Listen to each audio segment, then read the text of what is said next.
Bungku merupakan salah satu kecamatan di Kabupaten Morowali. Sebagai tempat yang ditinggali oleh kurang lebih 11.352 jiwa penduduk ini, dahulunya adalah sebuah kerajaan yang ada di daratan Sulawesi. Kental akan karakter-karakter Islami yang unik, dan konon kerajaan ini memiliki pemerintahan kerajaan yang lengkap di masa lampau.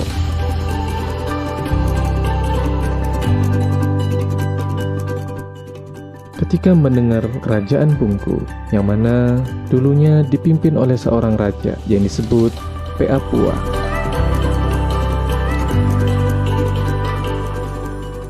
Peapua diawali dari Peapua Lamboja di Lanua, hingga yang terakhir bernama Peapua Abdurabi sebagai raja penutup di Marsaolek.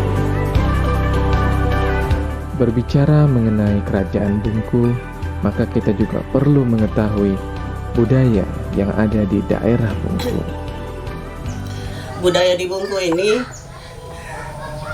dulunya itu modero. Tari pergaulan di Bungku ini yang bukan dalam istana, untuk pergaulan umum itu modero. Modero itu gerakannya halus, kemudian berlempar pantun. Dulu itu di Bungku ini biar orang buta huruf juga pintar berpantun karena pergaulan itu. Sebenarnya itu bagus. Ada sekarang gambarannya modern tuh Mojai. Cuma kan karena bahasa daerah tidak umum yang tahu tuh kalau modern itu Indonesia. Banyak budaya Bungku ini yang bisa masih tergambar sekarang ini. Daerah Kabupaten Morowali, khususnya dalam hal ini daerah Bungku, merupakan satu daerah yang sangat menjunjung tinggi nilai-nilai kebersamaan. Dari dulu sampai sekarang oleh masyarakat Bungku, yaitu membantu sesama warga yang membutuhkan pertolongan ataupun bantuan, yang mana di dalam bahasa Bungku itu sendiri lebih dikenal dengan budaya Metatulonggi atau Mefalo-Falo.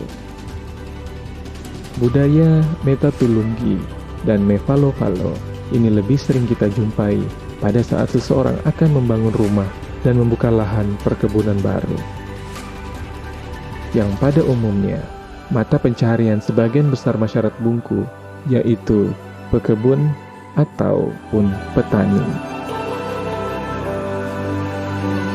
Ketika kita bicara budaya di daerah Bungku, ada salah satu tarian yang cukup populer dikenal oleh masyarakat, yaitu adalah tarian Luminda.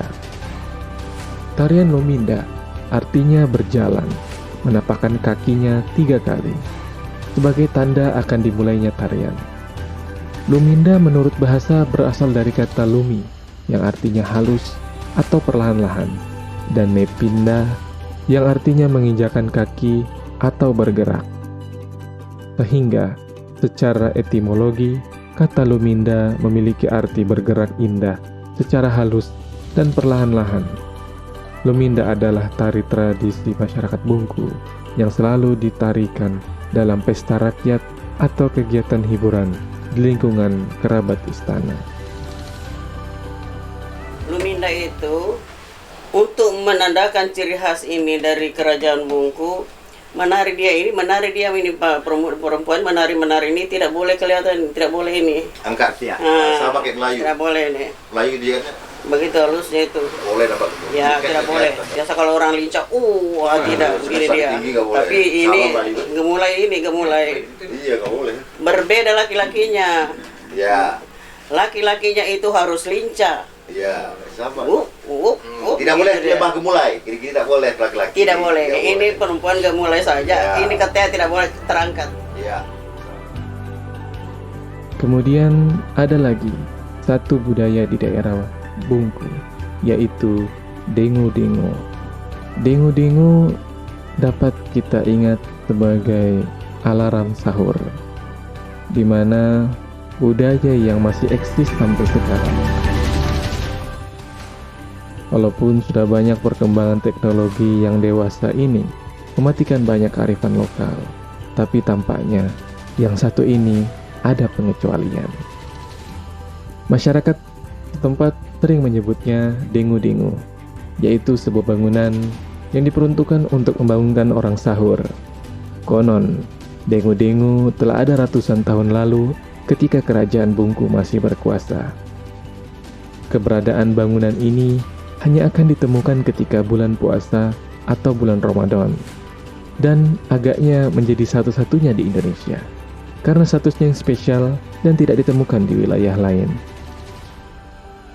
Dengu-dengu merupakan salah satu musik tradisional di Indonesia yang berada di daerah Bungku, Kabupaten Morowali, Provinsi Sulawesi Tengah.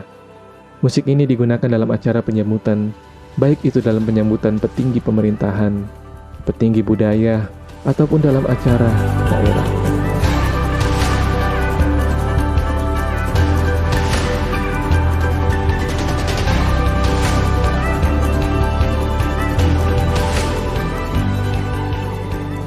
Dengu-dengu juga merupakan salah satu budaya yang sampai sekarang masih ada di daerah Morowali. Kita dapat melihat budaya seni tetabuhan ketika menjelang 1 pekan menjelang bulan suci Ramadan. Warga dari masing-masing desa akan berlomba-lomba dalam membuat dengu-dengu, yang mana dengu-dengu itu sendiri merupakan suatu pondok yang terbuat dari bambu, yang tingginya antara 12 meter sampai 15 meter. Yang berada dekat di daerah dengu-dengu akan naik ke atas pondok dan membunyikan alat-alat musik yang telah mereka buat dengan kreasi sendiri dengan sekeras-kerasnya. Dengu-dengu mempunyai ciri khas tersendiri, yang dimana alunan nada yang digunakan itu unik, dan ketika kita mendengarnya, kita akan mengetahui bahwa musik tersebut adalah musik dengu-dengu. Adapun di dalam bangunan dengu-dengu, berbagai instrumen alat musik seperti gendang, gong, gamelan juga dipersiapkan. Biasanya, jika alat-alat musik seperti itu tidak ada, alhasil peralatan dapur yang akan dijadikan sebagai alat-alat untuk membuat musik-musik dengu-dengu tersebut, yang nantinya akan tetap menjadi esensi tetap pada kebiasaan dengu-dengu. Pengaruh nilai budaya dengu-dengu dapat kita lihat dari segi pembangunan religi atau keagamaan. Sesuai dengan kenyataan yang terjadi dengan adanya dengu-dengu di bulan suci Ramadan, orang-orang akan sahur tepat pada waktunya, atau dalam bahasa Bungku lebih dikenal dengan istilah nato kepandaha. Begitupun dengan sholat subuh, dan itu akan menambah nilai keimanan dan nilai ibadah kita kepada Allah Subhanahu wa Ta'ala yang akan semakin membaik.